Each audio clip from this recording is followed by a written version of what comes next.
So they did this simulation, about 65 million people dying from a coronavirus. And or then pandemic, I guess. Yeah, and then it was shortly after that Bill Gates did the last pandemic on Netflix. He actually had two. So I'm gonna let you talk to him because he's the guy I learned this from, how all this stuff's being orchestrated and operated. But what you have to understand is all this stuff is all pre-planned and predetermined. So you don't. So you think if you have any trouble, but yeah, when you get to the mall, it's in the lower level. I don't know about that. Help you out. But yeah, monorail, it's not that expensive. It can't be more than. It used to be even cheaper. I think it's like $5 to the airport. Way cheaper than an Uber. You'll see. Because you choose like your destination, so you choose the airport destination, and you'll know when you're off at the airport. Yeah. Hey Zach, this is a reporter right here. Hi, how are you? I'm doing very well. So he was explaining to me that your belief is that this was orchestrated. Is that the coronavirus? Absolutely.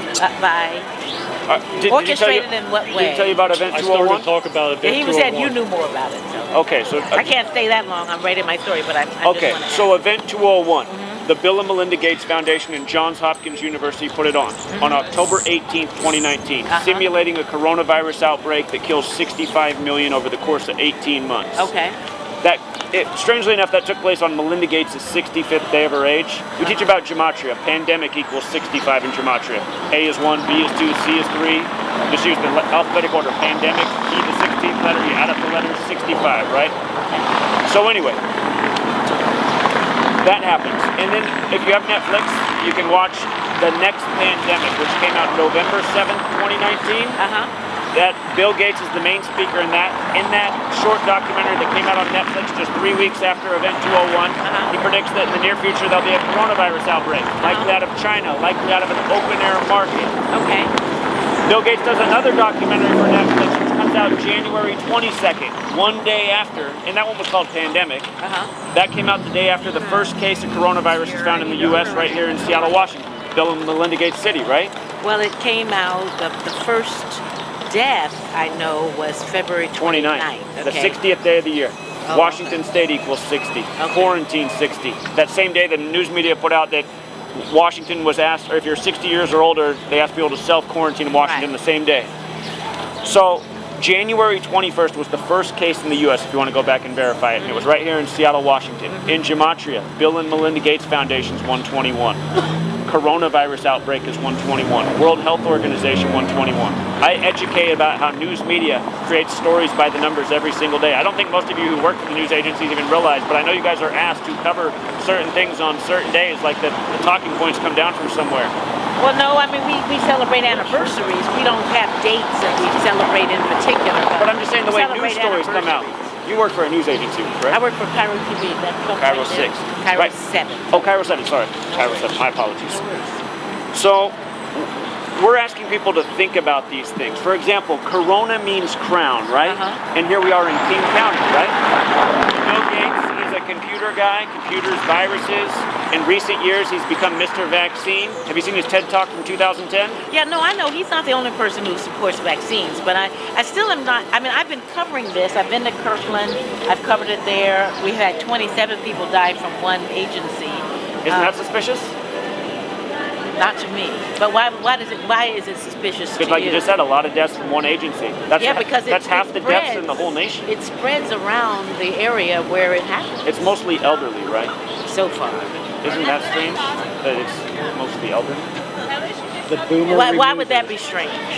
Well, because I mean, these are elderly people who are not the boomer generation. Well, it's strange in the sense that I guess what I'm saying is it's not strange that elderly are dying. I'm just saying it's strange that we're freaking out as a nation when elderly are dying from sickness, which happens every single year. That's just a part of the world we live in. I mean, the elderly are the most vulnerable to the flu. And well, I think what's unusual isn't that they're dying; it's that they're dying. Such a large number are dying because they have 6 to 7 deaths a month at this facility, but not 27 in a month.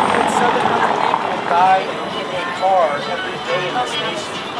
I'm aware of that, but so like, we don't freak out over those numbers. No, and I wonder why we don't, because we should, but we don't because we drive. Right. So we say it's that person's fault. It's not something that I've done. So, I mean, we know more people die in almost on a regular basis all the time. And yet, when a plane crashes with 300 people on it, we talk about that for a long time. So that is a different conversation. Right. I'm asking you, why do you think, Okay. what is it that Bill Gates Right. has done that would cause this to happen? Are you saying that just the idea that he spread, or what has he done that makes this happen? Sure. So Bill Gates is very much about population control. This is something he's talked about for a long time, that we need to reduce the population. 15%. Are you aware of the Georgia Guidestones?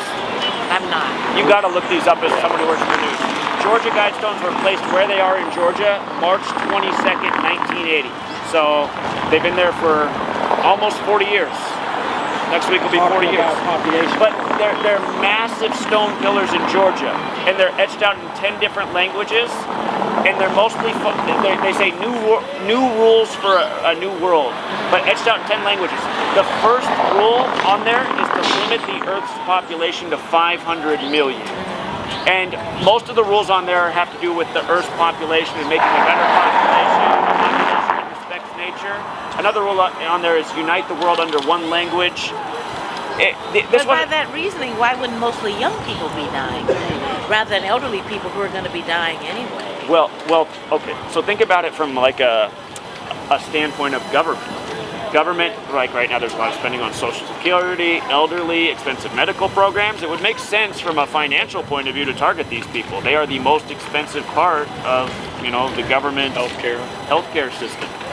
So Bill Gates is talking about, the burden of this overpopulated world, how we have to do something about it. If you watch his TED Talk from 2010, the way he says to eliminate 15% of the world's population is through vaccines, which is a suspicious thing.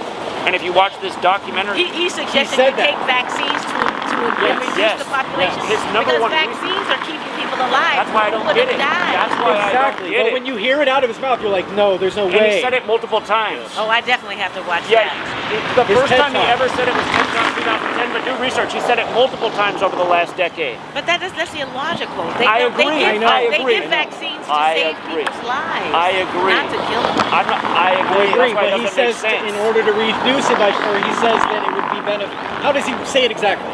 Well, he says, I'll look it up. Yeah, look it All up. right. His Okay. goal is to reduce population by 15%. All right. So, I don't have much more time. I'm trying to see if I have a card. But you guys are going around with your signs, though, aren't you? Or is this the only place you're going to be? we were Friday. I called your news agency and every other news agency and asked We're them. busy covering the virus itself, so until that slows down, I doubt we would do anything. Well, we were at the Bill and Melinda Doing it Gates for Foundation all day Friday, Oh. and we Not created a big nothing. buzz You're in that building. We had talking to a employees come out and tell us that they hadn't known criminal. anything about Event 201, Quiet, so you're their minds talking were to a blown. criminal. Don't make no sense when you talk But the one thing ear was- out the other. But the thing was, the employees came out and said, wow, we didn't even know about this Event 201, so we created a big buzz in their building. That was the same day that Bill Gates announced that he was stepping down from his board of Microsoft to focus more on philanthropy in his organization. So that was one of the things. In these two Netflix films that come right out after. People being tested positive. Someone tested positive here. They found out about it yesterday. But I'm glad to know, and that way I can implement. Well, thank you for listening to us. I appreciate it. And what's your name again? Deborah Horne. Deborah Horne? Horne. Horne. Come on, this. Come on. Cairo 7. Appreciate it, Deborah. It's always good to hear. All right. Thank you so much. You have a good day.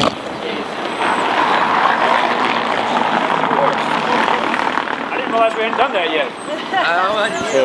Get all in together? Selfie? Do you think you could take a picture of us? Yeah, I know, right?